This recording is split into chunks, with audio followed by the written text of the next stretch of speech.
ففروا إلى الله إني لكم منه نذير مبين.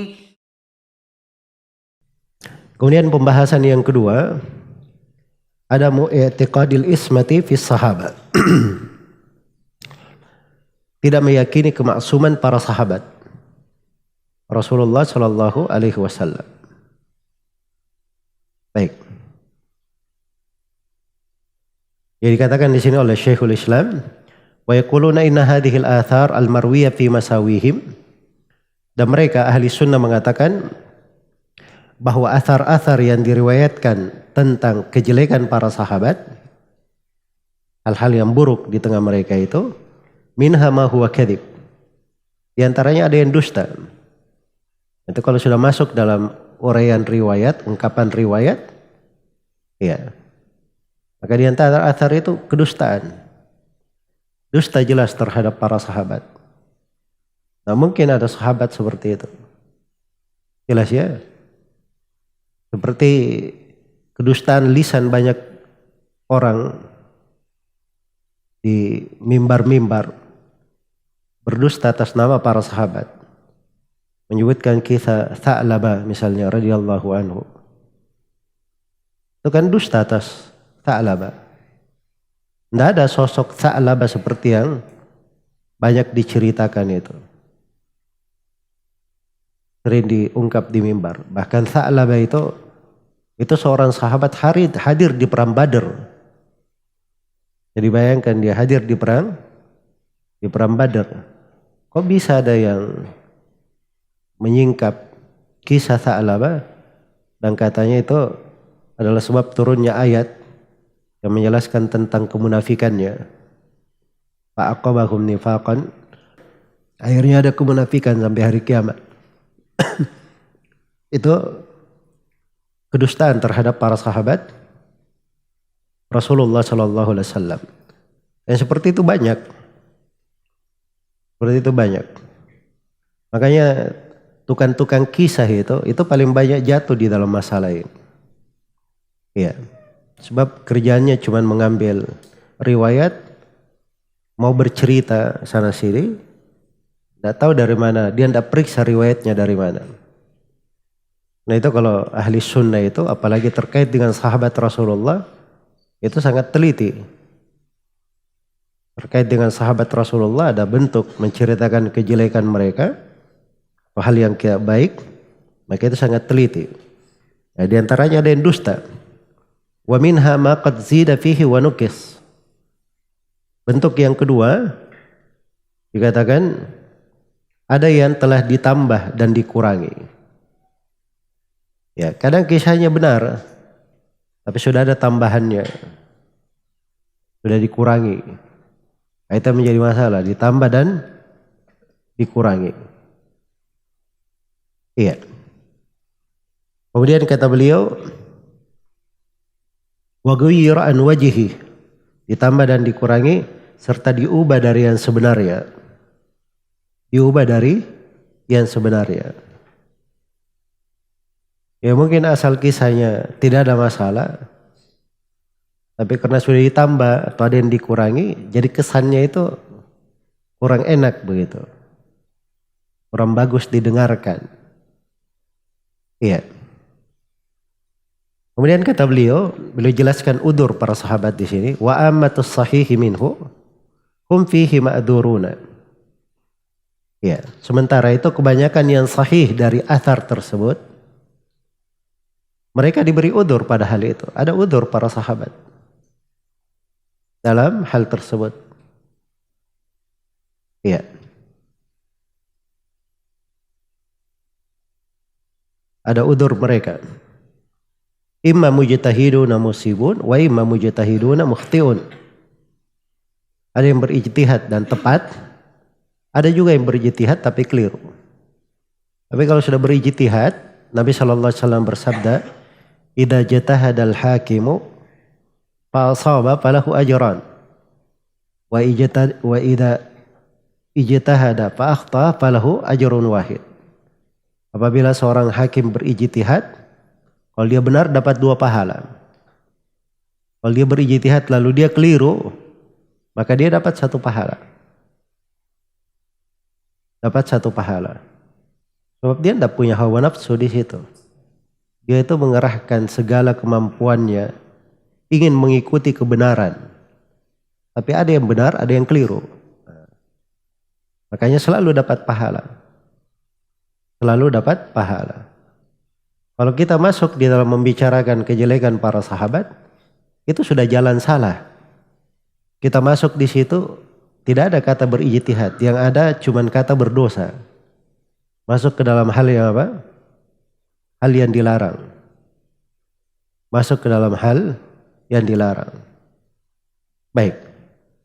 Ini dari pembahasan-pembahasan penting ya. Untuk diperhatikan. Iya.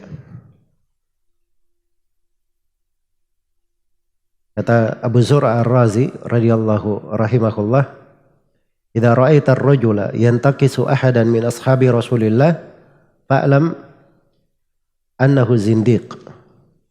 Kalau kamu melihat seorang lelaki yang membicarakan kekurangan salah seorang dari sahabat Rasulullah sallallahu alaihi wasallam, ketahuilah dia itu zindiq, orang munafik. Ya. Wadzalika annal Qur'ana haqqun war rasul haqqun wa ma jaa'a bihi haqq wa ma adda dzalika an-naba'a kullahu illa sahaba. Kenapa dikatakan zindiq, orang yang mencela, menjelekkan sahabat? Karena Al-Quran itu benar, Rasul itu benar. Apa yang dibawa oleh Rasul pasti benar. Dan seluruh hal tersebut itu dinukil oleh para sahabat Rasulullah sallallahu alaihi wasallam. Faman jarahahum fa innama arada ibtal al-kitabi was sunnah. Karena itu kata Abu Zur'a, siapa yang mencela para sahabat, maka itu maknanya dia ingin membatilkan Al-Quran dan Sunnah. Sebab Al-Quran dan Sunnah siapa yang menukilnya kepada kita? Para sahabat Rasulullah sallallahu alaihi wasallam yang menukilnya. Mau apa dari sudut bacaan Al-Quran? Kita tidak mungkin bisa baca Al-Quran, hafal Al-Quran 30 juz, membacanya. Kalau bukan sahabat yang menghafal Al-Quran itu dari Rasulullah. Iya. Para sahabat talaki Al-Quran itu langsung dari mulut Nabi sallallahu alaihi wasallam. Mereka ambil huruf per huruf sesuai dengan bahasa mereka. Makanya banyak qiraat yang sampai kepada kita. Dan itu semuanya berasal dari para sahabat Rasulullah sallallahu alaihi wasallam. Iya. Jadi dikatakan di sini kebanyakan yang dinukil dari athar itu kedustaan. Ya. Dusta dari, kalau di pembahasan riwayat itu biasanya mendominasi riwayat-riwayat itu ada namanya Hisham bin Muhammad bin Sa'ib Al-Kalbi, dari riwayat Al-Kalbi. Atau ada dari riwayat Abu Mikhnaf, Lut ibn Yahya, Abu Mikhnaf. Itu paling banyak riwayat. Dan ini dua rawi dimaklumi dari para pendusta di riwayat. Tidak diterima riwayatnya dalam nukilan-nukilan. Jenis yang kedua, ada yang kadang dia benar ya, nukilannya benar, ya. Tapi di dalam hal tersebut itu kebanyakannya dianggap hal yang udzur terhadap para sahabat.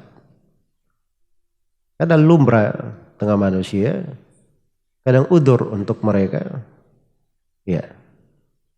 Akan diterangkan lagi oleh Syekhul Islam rahimahullah terkait dengan hal tersebut. Namun di sini pembahasan yang kedua, beliau katakan di sini, yang kedua ada i'tiqadil isma fis sahabat, tidak meyakini kemaksuman para sahabat. Jadi para sahabat itu manusia biasa, bukan seorang yang maksum, tidak mungkin jatuh di dalam dosa dan kesalahan. Itu makna maksum ya, tidak jatuh di dalam dosa. Para sahabat manusia biasa juga. Kalau kemungkinan jatuh dalam dosa, ya namanya manusia mungkin jatuh dalam dosa.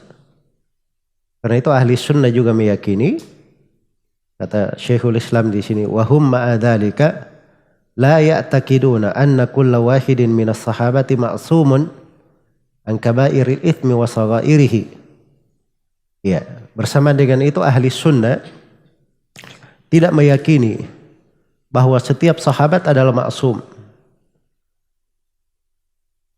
Maksum terjaga bersih dari dosa-dosa besar dan dosa-dosa kecil. Bal tajuzu alaihimud dzunub bil jumlah. Ya. Bahkan secara umum mereka bisa tertimpa dosa. Secara umum ya. Bisa tertimpa dalam dosa. Baik. Sekarang kalau kita berbicara tentang para sahabat. Bahwa mereka ini juga manusia biasa. Mungkin jatuh di dalam dosa. Kan dibalum ya di kisah-kisah para sahabat itu. Turun ayat-ayat teguran. Bahkan ada sebagian sahabat yang dicambuk karena meminum khamar. Sebagiannya lagi ada yang jatuh di dalam perzinahan sampai kena hukum rajam. Ya. Jadi dosa, kekeliruan kadang terjadi pada sebagian sahabat. Sebab mereka juga manusia. Tidak luput dari apa? Dari kesalahan. Tapi bersamaan dengan itu subhanallah ya. Yang datang kepada Nabi itu, dia berkata, ya Rasulullah, saya mencium seorang perempuan. Bagaimana saya bertobat?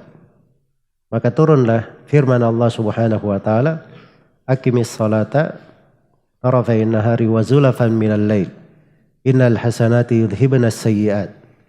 Tegakkanlah salat di dua ujung siang, maksudnya di pagi dan petang.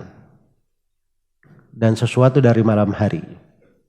Ya, sholat-sholat wajib itu kalau ditegakkan, kebaikan-kebaikan menghapuskan dosa-dosa. Jadi maksudnya kalau ada dosa-dosa seperti itu, caranya dihapuskan dengan dia menegakkan kewajiban-kewajibannya, beramal dengan amalan-amalan salih, supaya itu menggugurkan dosa-dosanya.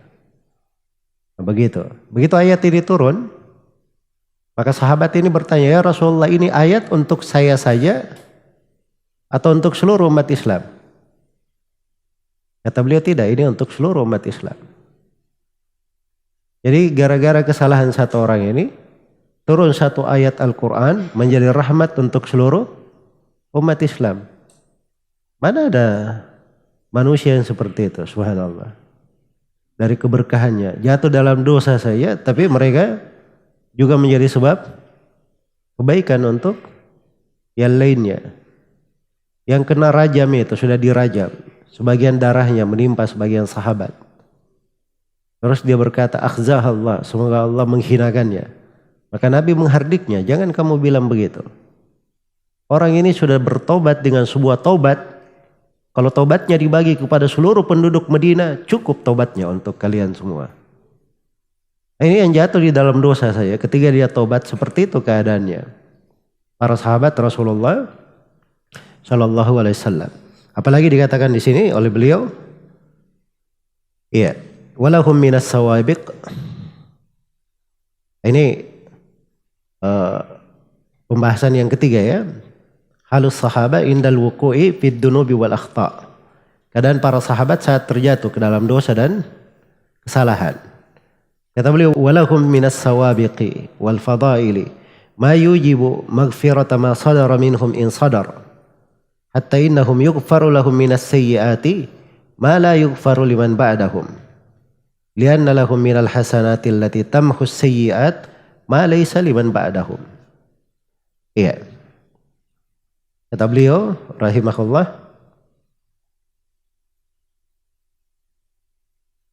bersama dengan itu semua, para sahabat itu, ya, dan dikatakan dan para sahabat itu memiliki hal-hal terdahulu dalam Islam dan keutamaan-keutamaan yang mengharuskan pengampunan terhadap dosa yang terjadi dari mereka. Kalau memang dosa itu terjadi. Iya. Kalau memang dosa itu terjadi.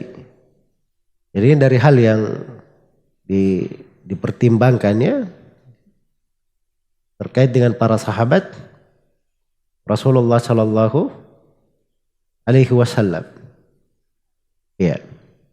Ya mereka ini kalau jatuh di dalam dosa pun mereka punya dari fadail, dari keutamaan-keutamaan. Dahulu berada dalam Islam. Orang yang punya kedahuluan itu, keutamaan terdahulu, itu sudah cukup untuk menggugurkan apa yang muncul dari mereka dari kesalahan atau dosa. Kalau memang muncul, iya. Nah, hal itu bisa menyebabkan mereka punya kebaikan yang sangat besar. Karena itu dikatakan di sini, sehingga kesalahan-kesalahan mereka diampuni dengan hal, ya, diampuni dengan hal yang orang yang datang setelah mereka tidaklah diampuni seperti itu. Dan mereka itu punya dari kebaikan, layak untuk digugurkan dosa-dosanya. Nah, sebab pengampunan dosa ini mereka miliki, tidak dimiliki oleh orang yang datang setelah mereka. Dikatakan karena para sahabat memiliki kebaikan-kebaikan yang dapat menghapuskan kesalahan-kesalahan. Hal yang tidak dimiliki oleh siapa saja yang datang setelah mereka. Sekarang kalau bicara orang yang terdahulu masuk Islam, siapa yang punya keutamaan itu? Tidak ada lagi umat yang datang setelah itu, tidak ada. Yang ada itu cuma sahabat saya. Iya. Kebaikan mendampingi Rasulullah, bersahabat dengan Nabi, menolongnya, dan meninggikan agamanya. Itu cuma dimiliki oleh para sahabat secara langsung. Yang datang setelahnya itu, tidak ada langsung menolong Rasulullah, orangnya langsung dia tolong. Yang ada cuma menolong agamanya, menolong syariatnya. Iya. Ya mereka punya banyak dari kebaikan. Yang merupakan sebab penggugur dosa. Hal yang tidak dimiliki oleh manusia, umat Islam yang datang setelah para sahabat Rasulullah Sallallahu Alaihi Wasallam. Baik. Kemudian kata beliau, wa qad thabata biqauli Rasulillah sallallahu alaihi wasallam annahum khairul quruni. Dan telah syah dari Nabi sallallahu alaihi wasallam ya bahwa mereka ini adalah khairul qurun. Baik-baik generasi. Itu mutawatir ya dari Nabi. Beliau berkata khairun nasi qarni, sebaik-baik manusia adalah generasiku. Orang-orang yang berada di masaku. Satu qaran itu satu generasi hidup dalam 100 tahun. Itu satu qaran namanya. Ya.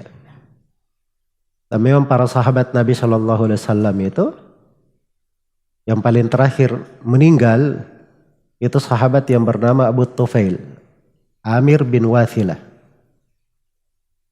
Abu Tufail, Amir bin Wathilah. Ada yang mengatakan beliau meninggal di tahun 100 Hijriah. Dan ada yang mengatakan di tahun 110 Hijriah. Tahun 110 Hijriah. Itu sebaik-baik generasiku, para sahabat itu. Tsummal ladzina yalunahum, kemudian generasi setelahnya. Tsummal ladzina yalunahum, kemudian generasi setelahnya. 3 generasi. Ini sudah kita definisikan juga ya di pertemuan sebelumnya. Yang pertama generasi sahabat, yang kedua generasi tabi'in namanya. Ini murid-muridnya para sahabat. Kemudian yang ketiga generasi tabi'ut tabi'in, murid-muridnya para tabi'in. Iya. Ibnu Hajar Al-Asqalani rahimahullah menyebutkan di Fathul Bari kesepakatan ahli riwayat dan tarikh bahwa akhir generasi tabi'ut tabi'in itu pada tahun 220 Hijriah. Akhir generasi tabi'ut tabi'in pada tahun 220 Hijriah. Jadi dikatakan khairun nasi qarni, sebaik-baik manusia masaku, kemudian setelahnya. Selesai 3 generasi pertama ini, itu paling ujungnya pada tahun 220 Hijriah. Iya. Jadi begitu cara mengukurnya. Ya kalau dia misalnya berjumpa dengan tabi'in, itu ciri tabi'ut tabi'in. Tapi kalau dia sudah tidak berjumpa dengan tabi'in, dia mengambil dari tabi'in juga seperti Al-Bukhari, Imam Muslim, Imam Syafi'i dan lainnya, walaupun mereka hidup dari sebelum tahun 220, tapi mereka tidak dihitung sebagai tabi'ut tabi'in. Karena tidak mengambil riwayat lagi dari tabi'in. Tapi tabi'in yang paling lama hidupnya itu, atau tabi'ut tabi'in yang paling lama hidupnya, itu hanya sampai tahun 220. Iya. Yaitu menurut kesepakatan ulama riwayat dan tarikh, kata Ibnu Hajar Al-Asqalani rahimahullah. Baik. Jadi dikatakan telah syahid dengan sabda Nabi sallallahu alaihi wasallam bahwa mereka adalah sebaik-baik generasi. Wa annal mud min ahadihim in tasaddaqa bihi kana afdala min jabali Uhudin dhahaban mimman ba'dahum. Dan sungguhnya satu mud, ya, sungguhnya satu mud dari mereka apabila mereka bersedekah itu lebih baik dari sedekah emas satu gunung Uhud dari orang yang hidup sesudah mereka. Ini satu mud ini, 2 telapak tangan ini. Kalau sahabat bersedekah dengannya, itu tidak bisa dicapai oleh orang yang datang setelah mereka. Dia bersedekah dengan satu gunung. Sedekah dengan satu gunung emas. Iya. Bersedekah dengan satu gunung emas itu mungkin dikatakan jarang yang terjadi. Bersedekah seperti itu. Jelas ya? Tapi itu tingkat kehebatannya para sahabat. Kadang mereka beramal-amalan kelihatannya kecil sekali, tapi tidak bisa disaingi oleh siapa yang datang setelah mereka. Tidak bisa disaingi oleh siapa yang datang setelah mereka. Jadi dalam hadits itu diriwayatkan oleh Al-Bukhari dan Muslim dari Abu Sa'id Al-Khudri radhiyallahu taala anhu, Rasulullah sallallahu alaihi wasallam bersabda, "La tasubbu ashabi. Law anna ahadakum anfaqa mithla Uhudin dhahaban ma balagha mudda ahadihim wala nasifa." Jangan kalian mencela para sahabatku. Andai kata salah seorang di antara kalian berinfak emas seperti satu gunung Uhud, maka infaknya ini tidak akan mencapai satu mud sahabat, tidak pula mencapai setengahnya. Jangankan satu mud, setengahnya saja tidak capai. Tidak bisa mencapai setengahnya. Iya. Itulah para sahabat Rasulullah Sallallahu Alaihi Wasallam. Makanya mereka itu dijadikan panutan. Apa yang datang dari para sahabat itu, kalau Allah Subhanahu wa taala jadikan syariat untuk mengikuti mereka. Karena itu di bab pendalilan selain daripada Al-Qur'an, hadits, ijma', qiyas, ada juga berhujjah dengan ucapan sahabat Rasulullah sallallahu alaihi wasallam. Nah, sahabat itu bukan sembarang. Mereka punya dari keutamaan. Iya.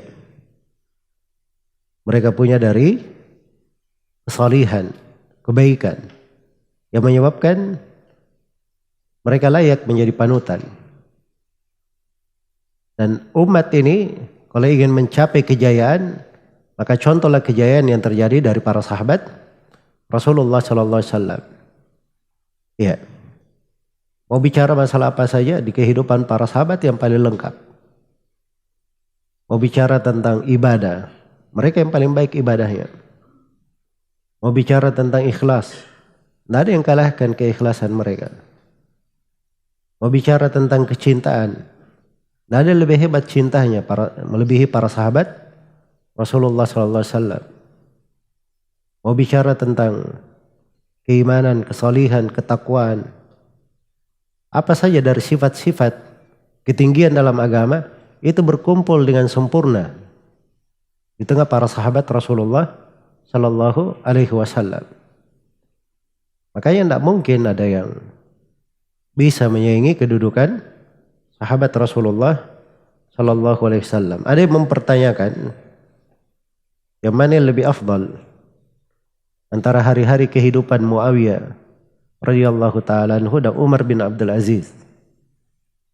Ya, kata ulama ini ketika ditanya dengan pertanyaan seperti itu, kata beliau debu yang berterbangan di masa Muawiyah radhiyallahu taala anhu itu lebih baik daripada seluruh hari-hari kehidupan Umar bin Abdul Aziz. Itu tidak bisa dibandingkan sahabat itu dengan siapapun yang datang setelahnya, sesoleh apapun dia. Ya, dimaklumi ya Umar bin Abdul Aziz punya dari sejarah yang sangat indah di tengah manusia. Bahkan ada sebagian ulama yang menggelarinya sebagai khalifah yang kelima. Iya. Tapi bersamaan dengan itu bukan sahabat.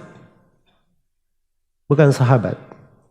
Keberadaannya bukan sahabat itu membuatnya jauh tertinggal di atas para sahabat Rasulullah Sallallahu Alaihi Wasallam. Nah, makanya yang baca dari buku-buku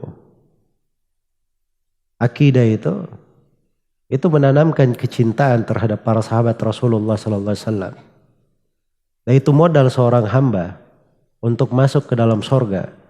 Sebab begitu muncul kecintanya terhadap para sahabat, ya seorang itu dikumpulkan bersama siapa yang dia cintai. Tapi kalau mana-mana ini jalan dia baca, jalan dia dengar, ya kenal sahabat saya, apa namanya, belum tentu. Bahkan ada yang kadang ditanya Khulafa Ar-Rasyidin saja siapa, dia tidak hafal nama Khulafa Ar-Rasyidin. Siapa 10 sahabat yang dijamin masuk surga, juga tidak kenal. Oh pernah dengar tapi lupa. Ini lebih mending ya pernah dengar tapi lupa. Iya. Tapi kalau tanya timnya Barcelona, Real Madrid, apalagi namanya itu, hafal semuanya. Ya nomor punggungnya saja hafal. Masya Allah ya. Itu musibah itu pada seorang. Ada hal yang baik, ada hal yang memang kalau dia tekuni seperti ini itu luar biasa membangun keimanan. Nah itulah fungsinya belajar buku-buku akidah. Iya. Para as-salaf terdahulu itu dari bahkan di kalangan sahabat. Ini sahabat ini di kalangan sahabat. Mereka ajari anak-anaknya itu untuk cinta kepada Abu Bakar dan Umar. Diajari untuk cinta kepada siapa? Abu Bakar dan Umar. Iya. Kalau kita ini belum tentu ada di kurikulum kita itu. Di catatan kita untuk pendidikan anak kita. Bagaimana supaya mereka cinta kepada Abu Bakar dan Umar. Karena kecintaan kepada Abu Bakar dan Umar itu lambang kecintaan terhadap sahabat Rasulullah Sallallahu Alaihi Wasallam. Makanya datang di tafsir ayat Ihdinas siratal mustaqim, kata Ibnu Jarir At-Tabari dengan sanadnya kepada bagian ahli tafsir, yang dimaksud dengan as-siratal mustaqim Rasulullah Sallallahu Alaihi Wasallam, Abu Bakar dan Umar. Abu Bakar dan Umar. Ini kecintaan terhadap sahabat Rasulullah Sallallahu Alaihi Wasallam. Tapi ahli sunnah itu pertengahan. Iya, mereka tahu apa makna kecintaan terhadap para sahabat. Tapi bukan artinya menganggap bahwa para sahabat itu maksum, terpelihara dan terjaga dari dosa-dosa. Tapi kalau sahabat jatuh di dalam dosa, ya maka mereka itu pertama punya dari keutamaan yang menggugurkan dosa-dosa itu. Satu. Yang kedua, mereka punya dari sebab-sebab pengampunan dosa yang tidak dimiliki oleh orang yang datang setelah mereka. Ya, itu sudah dua.